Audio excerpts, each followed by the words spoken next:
Perdona nuestras ofensas, como también nosotros perdonamos a los que nos ofenden. Estamos en esta quinta petición del Padre Nuestro, esta petición tan importante. Ahí tenemos claramente ese sacramento de la penitencia para poder liberarnos plenamente de nuestros pecados, siempre lógicamente que tengamos, pues ese deseo de arrepentimiento, esa contrición lo más perfecta posible para que de esa manera el Señor pueda purificar nuestros pecados, liberar nuestro corazón de todo mal que esté ahí. Pero el Señor nos deja también muy claro esa segunda parte de la petición, como también nosotros perdonamos a los que nos ofenden. Es más, San Mateo nos recuerda en el Evangelio muy claramente esas palabras del Señor, que no simplemente deja clara esa segunda parte de la petición, sino que al terminar el Padre Nuestro nos sigue diciendo el Señor, que si vosotros perdonáis a los hombres sus ofensas, os perdonará también a vosotros vuestro Padre Celestial, pero si no perdonáis a los hombres, tampoco vuestro Padre perdonará vuestras ofensas. Es esa condición fundamental para poder liberarnos del pecado, para recibir ese perdón de Dios. Es ser capaces también nosotros de perdonar. De esa manera, aquí lo que tenemos claro es esa dificultad. Evidentemente, para perdonar muchas veces ese perdón nos es imposible. No nos sentimos capaces de perdonar ciertas ofensas que nos puedan hacer porque pueden ser muy graves. Pero el Señor aquí, digamos que lo que pretende es que seamos conscientes de que esa petición es una petición conjunta. No es tanto el hecho de que yo por mis propias fuerzas, con mi esfuerzo, con mis méritos, sea capaz de perdonar, de curar esas heridas que puedo tener en el corazón que me parecen incurables, sino que tengo que pedírselo también al Señor. Eso es un don. Ese es el don del perdón. No solo recibir yo el perdón de Dios, sino recibir la gracia, el don de perdonar. Para ello el Señor lo que me pide es que tenga actitud de perdón, no que tenga un sentimiento de perdonar, de amar a todo el mundo, porque a veces eso es imposible, sino que tenga simplemente esa actitud, que lleve a cabo ese acto en mi voluntad de desear perdonar a todos, para que de esa manera, con ese buen deseo, yo abra mi corazón a la gracia de Dios y sea el Señor el que perdone o cure mis heridas, esas heridas que puedo tener del pasado, a través de su gracia, y de esa manera que el Señor sea capaz también de perdonar a través de mí, que perdonando al otro yo sea capaz también de perdonarme y de que el Señor me perdone. De esa manera es un poco lo que nos mostraba también San Lucas en el capítulo 6, versículo 36, cuando nos decía: «Sed misericordiosos como vuestro Padre Celestial es misericordioso», que también lo podemos entender en el sentido de sed misericordiosos porque vuestro Padre Celestial es misericordioso. Es decir, yo puedo tener esa misericordia y puedo llegar a perdonar porque Dios tiene esa misericordia y Dios es capaz de perdonarlo todo. Con lo cual, como Él puede, Él a mí desea capacitarme para que yo también pueda. Es un don, es simplemente un don que Dios desea concederme. No es algo que yo pueda llevar a cabo, sino que es algo que el Señor puede llevar a cabo a través de mí y de esa manera yo, con su gracia, lo podré hacer. Con lo cual el Señor nos deja claro esto. Es una petición tanto de que yo reciba ese perdón, y ahí está claramente el sacramento de la penitencia, para pedirle perdón al Señor por todas mis ofensas, lógicamente también pedirle perdón a cualquier persona a quien haya podido ofender. Pero luego claramente es eso, el pedirle también ese don para que yo pueda perdonar. Lo que vamos a ver ahora es una serie de pasajes, tanto del Antiguo y del Nuevo Testamento, que nos pueden ayudar también para concretizar esto y para ser más conscientes de la importancia de ese perdonar, no solo que Dios me perdone, sino que yo sea capaz de perdonar, y para también iluminarnos en relación a esos modelos que nos muestra la palabra de Dios, de esos personajes que reflejan muy claramente esa gracia de Dios, porque ellos sí fueron capaces de perdonar en sus circunstancias. Perdona nuestras ofensas, como también nosotros perdonamos a los que nos ofenden. Comenzamos con el Antiguo Testamento. Dentro de los personajes en los cuales podemos descubrir ese perdón, tanto por parte de Dios como a través también de ellos, un personaje a destacar es concretamente José, el hijo de Jacob. De esta manera estamos en los últimos capítulos del libro del Génesis. Jacob tiene esa serie de hijos, tendrá 12 hijos que serán los que conformarán esas futuras 12 tribus de Israel, y su hijo más amado será José, el hijo de su esposa Raquel. El problema con José es que debido a ese cariño que le tiene su padre y también debido a esos sueños que él comienza a tener en los cuales aparentemente él es el más importante de la familia, sus otros hermanos comenzarán a tener una gran envidia hacia él, hasta el punto de que decidirán deshacerse de él, en primer lugar matándole, pero luego cambiarán de opinión, le echarán dentro de un pozo y cuando pasa una caravana de mercaderes que va hacia Egipto, lo venderán a esa caravana. A su padre Jacob le mostrarán su túnica, la túnica de José, que le había regalado Jacob, ensangrentada con carne de cabrito, y le harán ver que él ha muerto a causa del ataque de unas alimañas. Pasan los años, conocemos ya todas las vicisitudes que van ocurriendo en la vida de José. Todo ello se ve muy claramente cómo es la providencia divina que va actuando en su vida, hasta el punto que pasa de ser un esclavo en manos de los egipcios a tener un puesto de gran importancia, un puesto de confianza dentro de la corte del faraón.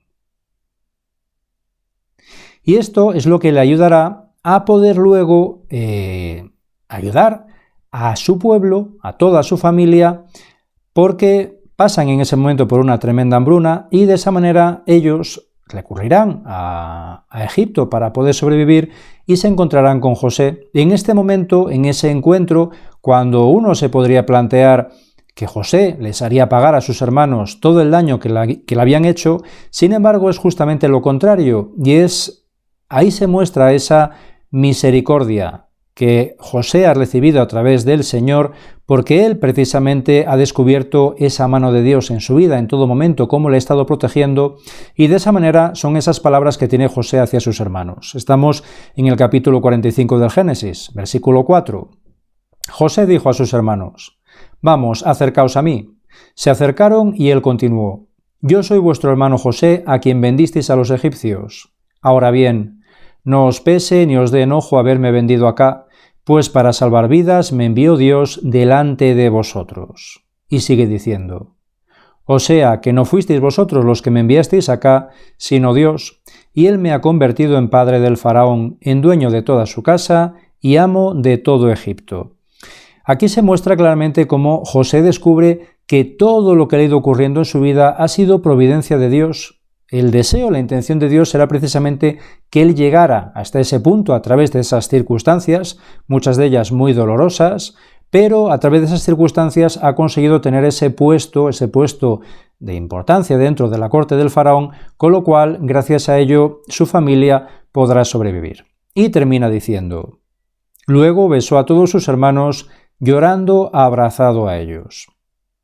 Aquí en este personaje, como decimos, del Antiguo Testamento se muestra ya muy claramente esta actitud de perdón, el no recordar los males del pasado, el daño que le pudieran haber hecho, sino el tratar de descubrir esa mano de Dios en su vida, esa providencia divina, y el buscar y pedirle al Señor esa gracia para tener ese corazón misericordioso, en este caso hacia sus hermanos, hasta el punto de que él hará todo lo posible, no solo por su padre Jacob, sino también por toda su familia, incluidos los hermanos que habían actuado tan mal con él, para ayudarles en todo lo necesario. Pasando al Nuevo Testamento, dentro de todos los ejemplos que podemos encontrar, vamos a destacar en este momento uno: el caso de San Pedro. Y en el caso de San Pedro, no solamente el perdón que él llevará a cabo, que actuará esa gracia de Dios a través de él, sino de primeras el perdón que él recibe, que es lo que le ayudará precisamente descubriendo ese perdón, esa misericordia de Dios, a ser luego él también misericordioso. De esa manera estamos en el capítulo 18 del Evangelio de San Mateo, versículo 21. Acercándose Pedro a Jesús le preguntó: «Señor, si mi hermano me ofende, ¿cuántas veces tengo que perdonarlo? ¿Hasta 7 veces? A lo que el Señor le contesta: «No te digo hasta 7 veces, sino hasta 70 veces 7. Para Pedro, el perdonar 7 veces ya era, vamos, una muestra de una gran misericordia. Recordamos como también es ese símbolo del 7 como número de la perfección divina, ¿no? Y sin embargo el Señor lo que le dice es que no, que ni 7 veces ni 70 veces, sino hasta 70 veces 7. Es decir, es como decir, la perfección está en perdonar siempre que sea necesario. Todas las veces que sea necesario hay que perdonar. De esa manera aquí el Señor lo que hace es precisamente como manifestar eso, ¿no? Que la perfección de Dios, esa misericordia divina, está en el máximo, en el extremo. Es como decir el número 7 elevado a la enésima potencia, ¿no? Pero no es solamente esto, sino que además también el Señor en este caso está aludiendo a un pasaje de los orígenes de la humanidad que aparece también en el Génesis, como el caso anterior de José, pero muy anterior, que es el caso de Caín y de Abel. Recordamos esa dura circunstancia, ¿no? Cuando Caín mata a su hermano Abel. Bueno, pues a partir de la descendencia de Caín, uno de sus descendientes será Lamec. Y con Lamec ocurre esta circunstancia. Lamec era un hombre auténticamente perverso. Él, digamos que la esencia de su vida era precisamente la venganza. Y de esa manera le dice a sus esposas, él tenía 2 esposas, Ada y Sila, escuchad mi voz, mujeres de Lamec, prestad oído a mi palabra. A un hombre he matado por herirme y a un joven por golpearme. Caín será vengado 7 veces y Lamec 70 veces 7. Recordamos cómo el Señor, para proteger a Caín, pese a ese terrible crimen que había cometido contra su hermano, él le dice que nadie le va a hacer daño y que le pone una marca y le manifiesta que aquel que intentara hacerle daño, bueno, pues sufriría ese daño 7 veces más, ¿no? Bueno, era como una purificación, también a través de ese número, una purificación, un castigo de purificación para cualquiera que deseara hacerle daño a Caín por el crimen cometido. Bien, pues en este caso su descendiente Lamec lo que manifiesta es que si en el caso de Caín esa venganza habría sido 7 veces superior, en su caso sería 70 veces 7. Es decir, él está manifestando que la violencia es absolutamente gratuita, que ahí no hay ningún límite y que a la hora de actuar de manera violenta uno debe de manifestar su violencia de la manera más libre. Bien, pues el Señor lo que hace con Pedro es justamente lo contrario, le manifiesta que esto que había mostrado Lamec ya en los orígenes, bueno, pues hay que aplicarlo justamente a la inversa, no en relación a la venganza, al castigo, al rencor, sino justamente a lo contrario, al amor, a la misericordia y al perdón, 70 veces 7. Recordamos cómo San Pedro tendrá que pasar por ese proceso, como decíamos, de descubrir esa misericordia de Dios cuando precisamente el Señor estaba más vulnerable en ese momento de la pasión y él lo que hace, en vez de tratar de ayudarle y protegerle, lo que hace es precisamente negarle.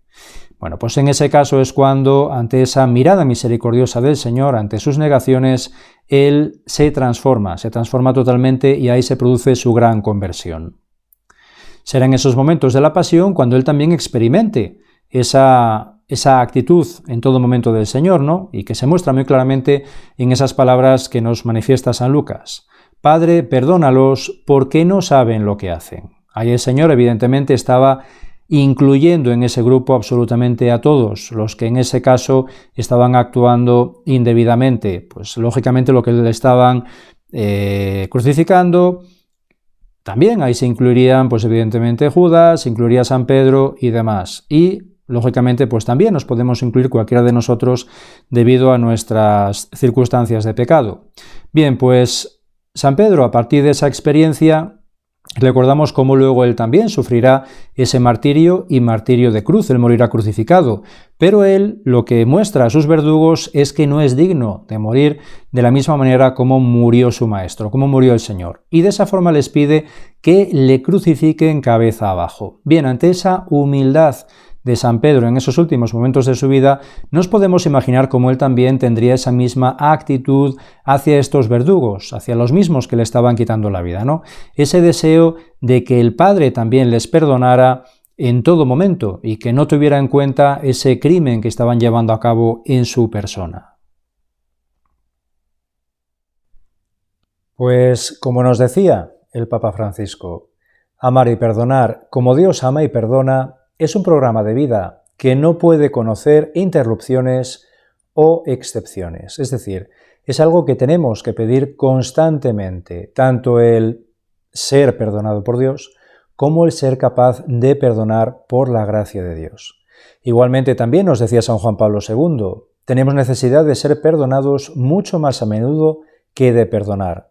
Con lo cual también es tener eso claro, que en el fondo lo más esencial es que yo sea capaz de perdonar, porque evidentemente si yo fuera consciente de lo que a Dios le pueden ofender mis pecados, me daría cuenta realmente de que por mucho que yo me pueda sentir ofendido, eso es nada en relación a la ofensa que yo puedo llevar a cabo ante Dios. Con lo cual es esa necesidad de tratar de perdonar a veces cosas que son insignificantes, que a veces magnificamos, pero que no tienen gran importancia, para ser capaz luego de recibir ese gran regalo de esa misericordia de Dios en mi vida. Que tengáis todos un muy feliz y bendecido día.